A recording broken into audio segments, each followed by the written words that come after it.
आजचा दिवस महाराष्ट्राच्या इतिहासात सुवर्णाक्षरांनी कोरला जाणार आहे, कारण आपल्या मराठी मातीतल्या शौर्याची, स्वाभिमानाची आणि अस्मितेची जगाला पुन्हा एकदा प्रचिती आली आहे। छत्रपती शिवाजी महाराजांच्या पदस्पर्शाने पावन झालेल्या आपल्या गडकोटांना आज जागतिक स्तरावर मान्यता लाभली आहे। दिनांक 11 जुलै 2025 रोजी पॅरिस येथे झालेल्या जागतिक वारसा समितीच्या 47व्या अधिवेशनात Maratha military landscape of India या नावाने 12 गड किल्ल्यांचा समावेश युनेस्कोच्या जागतिक वारसा यादीत करण्यात आला आहे। हा निर्णय म्हणजे केवळ महाराष्ट्रासाठी नाही, तर संपूर्ण भारतासाठी अभिमानाची आणि गौरवाची बाब आहे। यामुळे आता युनेस्कोच्या यादीतील हे 44वे भारतीय वारसा स्थळ ठरले आहे। विशेष म्हणजे या किल्ल्यांना केवळ शिवरायांचे किल्ले म्हणत न थांबता मराठा लष्करी भूदृश्य या सामूहिक इतिहासदर्शक संकल्पनेने गौरवण्यात आले आहे। याचा अर्थ असा की युनेस्कोने या स्थापत्यांचा विचार केवळ त्यांच्या सौंदर्यापुरता न ठेवता 17व्या ते 19व्या शतकात मराठा साम्राज्याने उभारलेली नियोजित लष्करी व्यवस्था,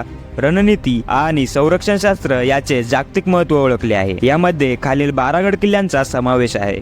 त्यामध्ये रायगड, राजगड, प्रतापगड, पन्हाळा, शिवनेरी, लोहगड, साल्हेर, सिंधुदुर्ग, विजयदुर्ग, सुवर्णदुर्ग, खांदेरी आणि तमिळनाडूतील जिंजी या किल्ल्यांचा समावेश होतो। हे किल्ले विविध भूगोलाशी सुसंगत आहेत। त्यामध्ये डोंगरी किल्ल्यांमध्ये रायगड, राजगड, शिवनेरी, लोहगड, जिंजी तसेच घनदाट जंगलांनी वेढलेल्या वनदुर्गामध्ये प्रतापगड आणि किनारी किल्ल्यांमध्ये विजयदुर्ग तसेच जलदुर्गांमध्ये सिंधुदुर्ग, सुवर्णदुर्ग आणि खांदेरी या किल्ल्यांचा समावेश होतो। यामागचा उद्देश फक्त इतिहासाची नोंद ठेवणे नाही, तर आपल्या सामायिक वारशाचे संवर्धन करणे आणि जागतिक पातळीवर त्याचे संरक्षण करणे हा आहे। या गडकोटांचे जतन, संवर्धन आणि योग्य प्रकारे त्यांचा इतिहास पुढच्या पिढ्यांपर्यंत पोहोचवणे हे आपले कर्तव्य आहे।